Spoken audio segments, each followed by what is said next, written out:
क्या सिंधु, झेलम और चिनाब का पानी रोककर भारत ने पाकिस्तान को तबाह करने की ठान ली है? इंडस वाटर ट्रीटी तोड़ने के मैच 2 महीने बाद भारत ने ऐसा क्या कर दिखाया कि पाकिस्तान छोड़िए, दुनिया भर में वर्ल्ड बैंक की भी थू थू हो गई है। गृह मंत्री अमित शाह आखिर क्या खुलासा कर रहे हैं कि पाकिस्तान पूरी तरह से बौखला गया और भारत को गीदड़ भभकी देने लगा। 113 किलोमीटर लंबी नहर, 1 दर्जन अंडरग्राउंड सुरंगें और सभी पश्चिम नदियों का पानी सीधा भारत के कंट्रोल में। सिंधु नदी अब पंजाब, हरियाणा और राजस्थान में बहेगी और इस वाटर स्ट्राइक से पाकिस्तान की लंका लग जाएगी। दोस्तों, इस वक्त पाकिस्तान में हाहाकार मचा हुआ है। वहां की सरकार से लेकर फौज तक हर किसी के चेहरे पर 12 बजे हुए हैं। वजह है पानी। वो पानी जो भारत की जमीन से होकर पाकिस्तान की रगों में बहता था, लेकिन अब कहानी बदल चुकी है। भारत ने वो कर दिखाया जिसके डर के साए में पाकिस्तान पिछले 75 सालों से जी रहा था। जी हां, भारत ने पाकिस्तान की लाइफलाइन मानी जाने वाली झेलम और चिनाब नदी की पाइपलाइन काट दी है। यानी डैम, नहर, अंडरग्राउंड टनल और सीक्रेट वाटरवेज यानी कि पानी के मार्गों के जरिए इन दोनों नदियों का पानी रोक दिया गया है, जिससे पाकिस्तान के कई इलाकों में सूखा पड़ने लगा है। फसलें नष्ट हो चुकी हैं और सिर्फ 1 महीने में पाकिस्तान को 2200 करोड़ का घाटा हो गया है, जिससे आतंकवाद की फंडिंग रुक गई है और पाकिस्तानी सरकार घुटनों पर आ चुकी है। उन्होंने भारत को इंडस वाटर ट्रीटी वापस अपनाने के लिए 4 लेटर लिखे, लेकिन भारत ने उनमें से एक भी लेटर का जवाब नहीं दिया, बल्कि अब गृह मंत्री अमित शाह ने ऐसा ऐलान कर दिया जिससे पाकिस्तानी प्राइम मिनिस्टर शहबाज शरीफ का गला सूख गया है। लेकिन क्या है भारत का वो रिवर मेगा प्रोजेक्ट जिसका ऐलान होते ही इंडस वाटर ट्रीटी की ब्रोकर बने फिर रही वर्ल्ड बैंक की थू-थू हो गई है? भारत कैसे और किन राज्यों को सिंधु का पानी देने वाला है, और क्या पाकिस्तान इन नदियों के पानी के बिना जिंदा रह पाएगा? जानेंगे इस वीडियो में। लेकिन उसके पहले अगर आपको हमारी महान देश भारत के इस रणनीति पर गर्व है तो वीडियो को लाइक करके कमेंट बॉक्स में जय हिंद जरूर लिखें। दोस्तों, पहलगाम की घटना के बाद भारत ने पाकिस्तान को गोलियों से नहीं बल्कि पानी से जवाब दिया। एक ऐसा ऐतिहासिक फैसला लिया गया जिसने 1960 के दशक में हुए सिंधु जल समझौते को एक झटके में ठंडे बस्ते में डाल दिया। अमेरिका और चीन को लग रहा था कि यह भारत की एक खोखली धमकी है। उधर डोनाल्ड ट्रंप ने भारत पर दबाव डालने की कोशिश की और उधर चीन ने धमकी देते हुए कहा कि अगर भारत सिंधु, झेलम और चिनाब का पानी रोकेगा तो हम भी ब्रह्मपुत्र का पानी रोक देंगे। उन्हें लगा कि इससे भारत डर जाएगा, लेकिन भारत ने एक झटके में चीन के मुंह पर सबूत फेंक मारे कि तुम क्या ब्रह्मपुत्र रोकोगे? इस नदी का 65 से 30% पानी तो भारत की मॉनसूनी बारिश और सहायक नदियों से ही बहता है। फिर बारी आई अमेरिका और वर्ल्ड बैंक की, जिन्हें लग रहा था कि अभी भारत को धमकाएंगे और वो चुप हो जाएगा, लेकिन वो कुछ करें उसके पहले ही गृह मंत्री अमित शाह ने दुनिया के सामने साफ ऐलान कर दिया कि अब सिंधु संधि कभी बहाल नहीं होगी और सिर्फ 33 महीने में हम सिंधु, झेलम और चिनाब तीनों नदियों का पानी राजस्थान से लेकर हरियाणा तक पहुंचा देंगे। बस उनकी ये 2 लाइन सुनकर ही पाकिस्तान में हड़कंप मच गया। आगे अमित शाह ने कहा कि हम पाकिस्तान में बहने वाली नदी को नहर बनाकर राजस्थान ले जाएंगे और हम अपने पानी की एक बूंद भी पाकिस्तान तक पहुंचने नहीं देंगे।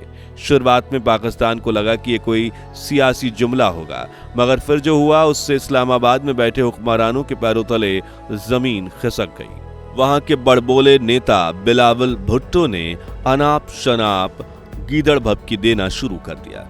भारत अगर सिंधु जल संधि को मानने से इनकार करता है तो पाकिस्तान सभी 6 नदियों पर कब्जा कर लेगा। जी हाँ, ये वही पाकिस्तान है जिसकी हैसियत इस वक्त भारत से 1 इंच जमीन छीनने की नहीं है और 6 नदियां लेने की बात कर रहा है। लेकिन भारत को बातचीत में कोई इंटरेस्ट नहीं था, इसलिए नई दिल्ली से सीधा इस मेगा प्रोजेक्ट का प्लान रिलीज कर दिया गया कि हम पानी रोकने के लिए एक कदम उठाने वाले हैं, वो भी पूरी दुनिया की आंखों के सामने। जो करना है कर लो। मगर दोस्तों, ये मेगा प्लान आखिर है क्या, जिसके बारे में सुनकर ही पाकिस्तान पूरी तरह से बौखला गया है? तो इसका नाम है इंटर बेसिन वाटर ट्रांसफर। सुनने में ये शब्द काफी तकनीकी लगता है, लेकिन इसका सीधा सा मतलब ये है कि अगर किसी नदी के बेसिन में अतिरिक्त जल बह रहा है, वो ओवरफ्लो हो रही है तो उसका एक्स्ट्रा पानी को कैनाल यानी नहर और अंडरग्राउंड टनल्स के जरिए दूसरी नदी में भेज देना, ताकि जो दूसरी नदी सूख रही है उसमें भी भरपूर पानी आ जाए, जो नदी ओवरफ्लो हो रही है उसका भी फ्लो बना रहे और भारत अब सिंधु, झेलम और चिनाब के उस एक्स्ट्रा वाटर को अपने सूखे इलाके में मोड़ने जा रहा है, जो अब तक इंडस वाटर ट्रीटी की शर्तों के कारण पाकिस्तान में बह जा रहा था। इंडस वाटर ट्रीटी में भारत और पाकिस्तान के बीच 6 प्रमुख नदियों को बांटा गया था, जिसमें पूर्वी नदियां सतलज, रावी और ब्यास भारत को दी गईं, जबकि सिंधु, झेलम और चिनाब का अधिकार हिस्सा पाकिस्तान को सौंपा गया। लेकिन ध्यान देने वाली बात यह है कि इन तीनों पश्चिमी नदियों पर भी भारत को रन ऑफ द रिवर यानी कि हाइड्रो पावर प्रोजेक्ट लगाने का पूरा अधिकार था, बशर्ते वो पानी को रोक कर ना रखे। मगर हुआ क्या, हर बार भारत ने जब कोई हाइड्रो पावर प्रोजेक्ट शुरू किया, फिर चाहे वो Ratle hydro power plant, Pakistan ने उसका विरोध करना शुरू कर दिया। अंतर्राष्ट्रीय मंचों पर जाकर भारत के खिलाफ शिकायतें दर्ज करवाईं, दबाव बनवाया और विश्व बैंक से हस्तक्षेप करवाया। नतीजा ये हुआ कि हमारे कई प्रोजेक्ट सालों तक अटकते रहे और पाकिस्तान इस बहाने से हमारे संसाधनों पर वॉच डॉग बन बैठा। लेकिन अब मामला पलट चुका है। भारत ने विश्व बैंक के न्यूट्रल एक्सपर्ट मिशेल लेनो को ऑफिशियल लेटर लिखकर यह साफ कर दिया है कि जब इंडस वाटर ट्रीटी अब नहीं रही तो हमारे जल संसाधनों पर किसी दुश्मन देश की कोई आपत्ति मायने नहीं रखती। यानी अब भारतीय न सिर्फ सिंधु, झेलम और चिनाब पर अपने हक का इस्तेमाल करने की पूरी आजादी रखते हैं, बल्कि पाकिस्तान की हर आपत्ति को सिरे से खारिज कर दिया जाएगा। इस आधिकारिक चिट्ठी के बाद भारत ने न सिर्फ किशन गंगा और रतले प्रोजेक्ट की स्पीड बढ़ा दी है, बल्कि चिनाब घाटी में 3 नए हाइड्रो पावर प्रोजेक्ट्स पाकल दूल, कीरू और क्वार भी लॉन्च कर दिया है, जिसके बाद एंट्री होती है इंटरबेसिन वाटर ट्रांसफर की, जिसमें भारत ने इन तीनों नदियों का पानी अपने सूखे प्रदेशों की तरफ मोड़ने का मास्टर प्लान रिलीज कर दिया है, जिसके तहत सिंधु नदी का पानी अब रावी और ब्यास नदियों में डाइवर्ट किया जाएगा, जिससे पाकिस्तान की जीवन रेखा कही जाने वाली सिंधु नदी का बहाव सीमित हो जाएगा। उसके बाद ब्यास और रावी का पानी मिलाकर सतलज नदी की ओर मुड़ जाएगा, जो सीधे पहुंचता है हरी के बैराज तक। यहीं से असली खेल शुरू होता है। भारत सरकार इस बैराज से 113 किलोमीटर लंबी मेगा नहर बना रही है, जिसके जरिए सिंधु नदी के पानी को राजस्थान की गंगा नहर और इंदिरा गांधी नहर से जोड़ा जाएगा। वहीं भारतीय इंजीनियर्स इस नहर के साथ 12 अंडरग्राउंड सुरंगें और सिंधु बेसिन को जोड़ने वाली कई सीक्रेट वाटर वेज भी बना रहे हैं, जो पानी को पंजाब, हरियाणा, राजस्थान और जम्मू कश्मीर जैसे राज्यों तक पानी पहुंचाएंगे। अब सोचिए, ये पानी जो पहले पाकिस्तान की सिंचाई में इस्तेमाल होता था, भारत की बंजर जमीनों को उपजाऊ बनाएगा, किसानों की जिंदगी बदलेगा और भारत की जल आत्मनिर्भरता को मजबूत करेगा। हमारे किसानों को इसकी काफी जरूरत है। जैसे कि हमें सभी जानते हैं कि पंजाब में नदियां बहती हैं, इसलिए उसके हिसाब से पंजाब को पानी की जरूरत नहीं होगी, राइट। लेकिन असल में पंजाब में सूखा पड़ने लगा है, खासकर मॉनसूनी सीजन के बाद, क्योंकि पंजाब में देश की सबसे ज्यादा खेती होती है। वहां के किसानों ने ग्राउंड वाटर रिसोर्सेज खत्म कर दिए हैं, यानी अब 2000 फीट गहराई में जाने के बावजूद बोर में पानी नहीं निकल रहा। ऐसे हालात हरियाणा और राजस्थान के भी हैं। इसके अलावा ये पानी देश की राजधानी दिल्ली में भी मोड़ा जाएगा, जहां पानी की किल्लत है, ये हम आपको बता रहे हैं। अब बात करें हाइड्रो पावर प्रोजेक्ट्स की, तो पश्चिमी नदियों पर भारत का सबसे अहम प्रोजेक्ट पाकल डूल हाइड्रो पावर प्रोजेक्ट जो चिनाब नदी पर बन रहा है, और ये भारत का पहला storage based hydro power project होगा। यानी इस डैम में भारत को यह अधिकार होगा कि वो जरूरत के मुताबिक पानी को रोक भी सके और छोड़ भी सके। इससे न सिर्फ 1000 मेगावाट से ज्यादा बिजली बनेगी, बल्कि चिनाब के फ्लो पर भारत की स्ट्रेटेजिक पकड़ भी मजबूत होगी।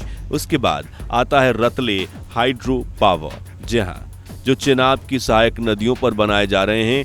ये दोनों मिलकर करीब 1100 मेगावाट बिजली पैदा करेंगे और कश्मीर के इलाके में बिजली संकट को भी खत्म करेंगे। इसके अलावा स्वालकोट, किथई, उरी और दुलहस्ती हाइड्रो पावर प्रोजेक्ट्स भी अब क्लियरेंस स्टेज में है और कुछ महीनों में उनका काम भी शुरू हो जाएगा। अब सवाल ये है कि भारत इतने बड़े मेगा प्रोजेक्ट को कब पूरा कर पाएगा।